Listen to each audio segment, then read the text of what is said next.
Enzim sedang dibersihkan wadahnya sama Pak Agus Surya. Selamat siang Pak Agus Surya. Selamat siang Pak. Dari pagi Pak, Bapak di sini? Ya, saya dari jam 10 di sini. Dari jam 10. Ya. Ini sedang menjalani tugas apa Pak di sini sekarang? Tugas kemanusiaan, tugas nanti untuk ini digunakan untuk menuangkan di kolam retensi Al-Jabar. Jadi sekarang persiapannya dulu Pak ya?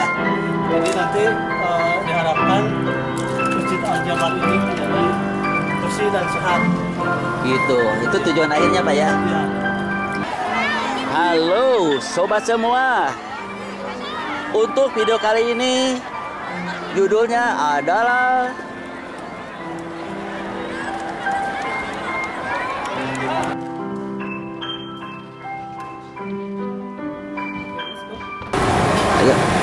Selamat siang Bapak-bapak. Ini dengan Pak siapa Pak? Saya Agus Surya dari Eko Enzim Bandung. Ya. Dan ini Eko Enzim ini baik untuk kesehatan lingkungan. Ya.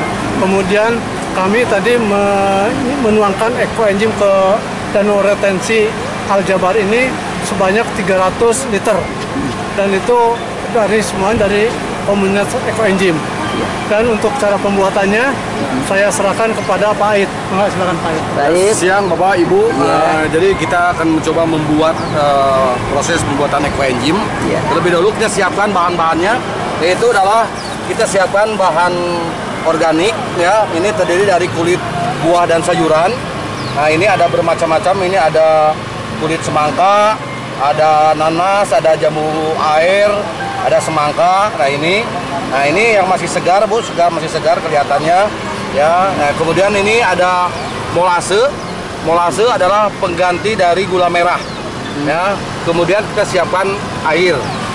Ya, jadi kita rumusnya adalah gula merah atau molase 1 bagian, kemudian limbah organiknya sebanyak 3 bagian dan air 10 bagian. Nah, itu dari 3 macam bahan itu kita campur ya dengan sesuai dengan tadi rumusnya 1:3:10. Kemudian kita masukkan ke dalam tempat atau botol atau apa, kita proses fermentasi selama 3 bulan ya. Jadi 3 bahan tadi kita masukkan ke tong ya, ini seperti ini. Ini sudah ditimbang kurang lebih 3 kilo. Kita masukkan ke tabung, ke tongnya. Ini nanti ada molase lagi seberat 1 kilo ya. 1 kilo ini udah kita timbang 1 kilo. Nah, itu nanti kita campur air sebanyak 10 liter. Ya, nanti kita tutup rapat. Tutup rapat. Nah, kita fermentasi selama 3 bulan. Ini jangan sampai ada udara yang masuk. Perlu diaduk nggak Pak? Nah, ini boleh untuk pertama kita aduk dulu supaya bahan organiknya bisa tercampur dengan air.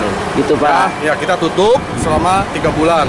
Kalau menggunakan tong yang lehernya panjang, kita cukup hari pertama aja kita aduk. Selanjutnya kita tetap disimpan selama 3 bulan. Cuma untuk hari pertama saja Pak? Ya, jadi ya, tidak betul. seminggu gitu nggak Pak ya? Tidak ya. Kecuali kalau kita membuat di wadah yang lehernya kecil. Ya, kayak botol-botol itu harus ada pengeluaran gas, karena pasti dalam botol yang lehernya kecil akan keluar gas dari fermentasi itu. Betul. Itu mungkin kurang lebih dari pembuatan Eko Enzim mudah sekali. Dan ini nanti akan kita hasilkan selama 3 bulan. Namanya Eko Enzim. Nah, selamat mencoba Ibu Bapak. Nah, terdiri daripada kulit buah dan sayuran. Nah, kemudian 10 bagian air. Jadi 1:3:10, 1 kilo, 3 kilo, 10 kilo. Ya, nah itu kita fermentasi ke dalam satu wadah selama 3 bulan. Tertutup, tidak ada udara yang masuk ya. Nah, itu nanti setelah 3 bulan kita panen. Nah, kita cek indikator daripada Eko Enzim ini adalah tidak bau got. Ya, ciumnya tidak bau got. Kedua, pH-nya harus di bawah 4. Ya, itu pH asam jadinya Pak. Ya, yang betul. menentukan pH-nya berapa isinya? Betul, airnya Eko Enzimnya udah jadi itu, kita ada pH meter, kita cek. Kalau di bawah 4 itu berarti indikator daripada Eko Enzim berhasil. Ya, bagus. Ini pH meternya. Kita cek di bawah 4. Nah, itu berarti asamnya kemudian tidak berbau got. Itu Nah, kemudian apa isi daripada ekoenzim ini yang tadi hasil ramuan itu tadi Bu, itu ada 3. Satu ada mikroba, kemudian ada etanol dan enzim. Nah itu, jadi enzim mungkin kegunaannya Ibu tahu ya untuk mempercepat proses, kemudian mikrobanya bakteri ya Bu ya, kemudian etanol ya. Etanol kan tahu alkohol ya Bu ya. Nah itu ya, jadi ekoenzim itu terdiri daripada 3 bagian itu nanti.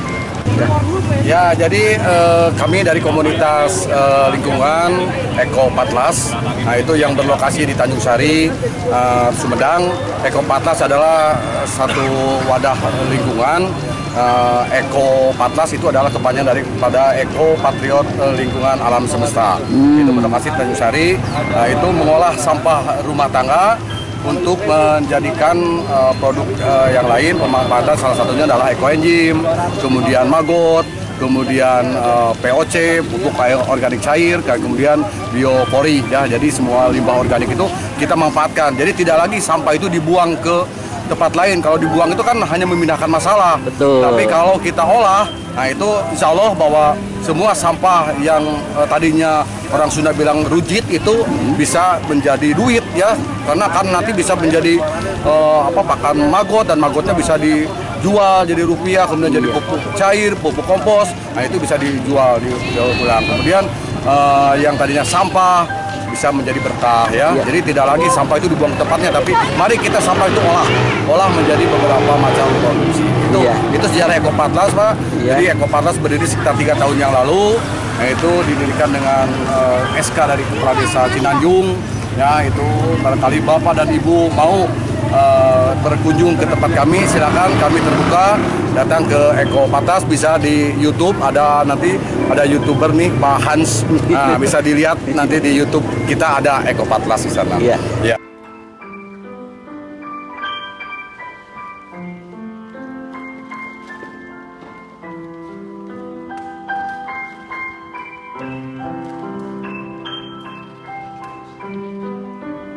Bagi sobat-sobat semua, ini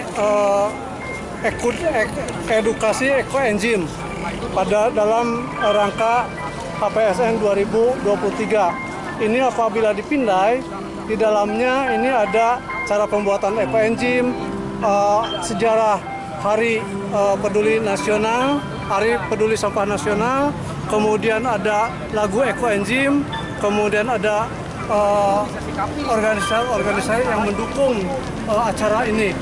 Kemudian di dalamnya juga kalau anda semua atau ibu-ibu semua, bapak-bapak semua ingin ikut grup ekoenzim pemula, silakan dipindai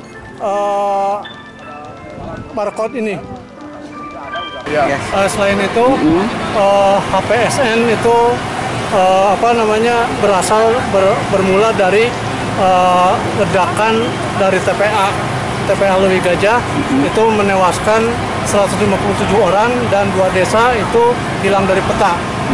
Daripada itu makanya diadakan Kementerian Lingkungan Hidup menyatakan bahwa pada tanggal 21 Februari ini dijadikan Hari Peduli Sampah Nasional. Jadi setiap tanggal 21 Februari dinyatakan sebagai Hari Peduli Sampah Nasional. Ya. Dan lebih dari itu, ekoenzim ini banyak fungsinya, diantaranya untuk selain untuk menjernihkan dan menyehatkan air, juga ekoenzim ini bisa digunakan untuk mencuci, untuk mencuci pakaian, cuci piring, dan obat-obatan luar. Jadi multifungsi Pak ya? Multifungsi. Jadi sejuta berkah Pak ya? Ya, sejuta berkah, sejuta manfaat. Ya. Kepada masyarakat yang kira-kira ada sampah, terutama sampah rumah tangga dan sampah organik, lebih baik dipakai ekoenzim, dipakai pembuatan ekoenzim, karena sampah kalau sampai di TPA bisa jadi terjadi ledakan seperti di Lewi Gajah. Gitu. Ya. Terima kasih. Ya. Terima kasih Pak informasinya. Ya, mudah-mudahan Bapak sehat selalu bisa memberikan edukasi ke masyarakat luas, Pak. Ya. Supaya lebih banyak lagi masyarakat luas Ya, ikut. mungkin tambahannya lagi, Ya, jadi Pak. sekarang itu sampah itu tidak dibuang ke tempatnya, tapi kita coba sampah itu kita daur ulang, kita olah menjadi beberapa macam keperluan. Salah satunya adalah untuk eco-engine, mungkin untuk bikin pupuk cair, ya, untuk kompos, dan untuk pakan-pakan yang lain seperti pakan maggot SM. Nah itu ya, jadi tidak lagi membuang sampah ke tempatnya, tapi mengolah sampah menjadi produk yang bisa bermanfaat. Ya, demikian. Tetap semangat. Ya. Semangat. Terima kasih Pak Ait, terima kasih Pak Agus. Selamat bertugas terus Pak ya. Ya.